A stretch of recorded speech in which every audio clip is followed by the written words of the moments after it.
Hey everyone, what's up?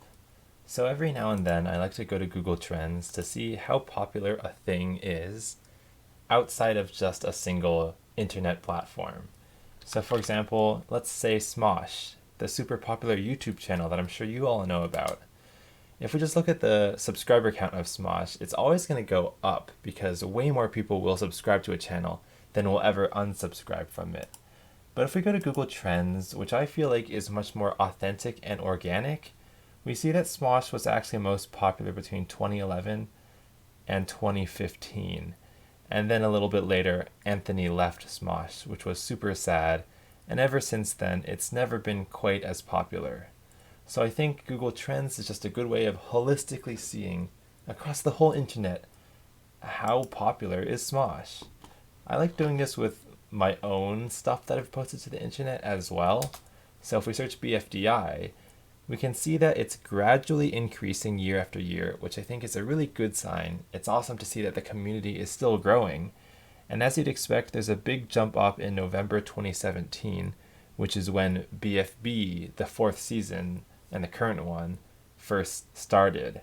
Also, there's little blips before 2010, before BFDI even began on YouTube, because BFDI is also the shorthand abbreviation of this company called Breckford International, which is public, and I think that you could trade it with stocks. So people would search BFDI to find out how much their stocks were worth.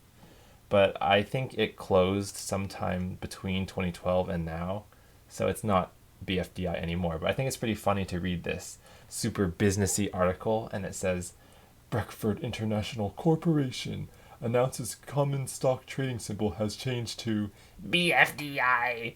Like it just reads like it's two worlds mixing. But yeah, this was written in 2008, so clearly the real BFDI, the YouTube one, has overtaken the fake BFDI, the business one.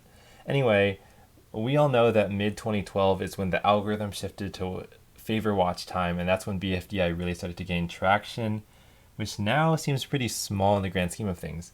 But anyway, I was thinking to myself, when other people want to know what the most recent BFDI episode is, they aren't thinking, what's the most recent BFDI episode? They think, what's the most recent BFB episode? Because that's the name of the most recent season. So if we type that in and compare, well, we get the red line. And it's pretty interesting because right when BFDI came back in 2017, BFB was actually still behind BFDI. But ever since February 2018, so just 3 months later, BFB has surpassed BFDI. And it's actually reached an all-time high right now, which is awesome just to see how fast things are growing. So I guess this shows that BFB is really the newest form of BFDI. There might be some kids out there who don't even know that the original name was BFDI. But when I did this search, it made me notice something interesting. What's this spike right in June 2011 for BFB? If you just search BFB 2011 to get an idea of what was happening at the time, you get a bunch of, well, one, things that are actually our BFDI, which is clearly not what we're looking for because the fourth season was nowhere to be found in 2011. But you also find these super weird websites that I don't think a large portion of the internet even knew about. So this is BFB 2011 awards winners. But this was posted in 2018, and it's clear that there's not many people coming here. So that's, oh, biking for boot. Okay, that's not kid friendly, but there's no images. So I think it's something like breast cancer awareness. So it's still kid friendly, I hope.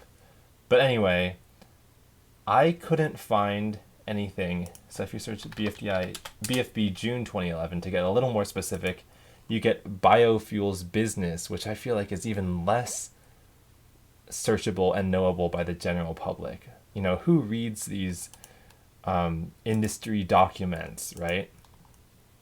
So anyway, I'm still at a loss. I thought to myself, well, there's this game Bloons Tower Defense, which I'm sure a lot of you have played, and I did it so much in my time. And there's a balloon in Bloons Tower Defense called the Big Friggin' Balloon, or BFB for short. And this is one of the final bosses of the game. Let me see if I can get a bigger picture for you. This thing. and within it, it contains 4 MOABs, and inside of a MOAB, there's 4 ceramic balloons, and inside of each ceramic balloon, there's 2 zebras, and inside each zebra, there's 2 whites and 2 blacks, and inside of each of those, there's a pink balloon, and then it goes yellow, green, blue, red. And I know that just from all those hours of playing this game over and over again. But I thought to myself, okay, people search BFB if they want to know how to defeat this thing or what's inside of it. So maybe that's the cause. Well, if you look at the history of releases for Bloons Tower Defense, the 4th version came out in either October 2009 or December 2010, and that's the one I played on my phone a lot. Bloons Tower Defense 5 came out in December 2011, so that's already after the spike. So as of now, it's still a mystery to me. So I guess this video is sort of me just asking the world out there, do any of you know what caused this? Because I'm just curious to know what out there was popular that shares a name with the thing that I'm also creating right now. So if any of you have any information, what's called BFB June 2011, let me know in the comments. Also, I noticed that Scale of the Universe used to be my most well-known thing on the internet. So if you go to February 2011, it scores 40 points. That's a 4-0 compared to BFDI's 1. And remember, BFB didn't exist, so that doesn't even count.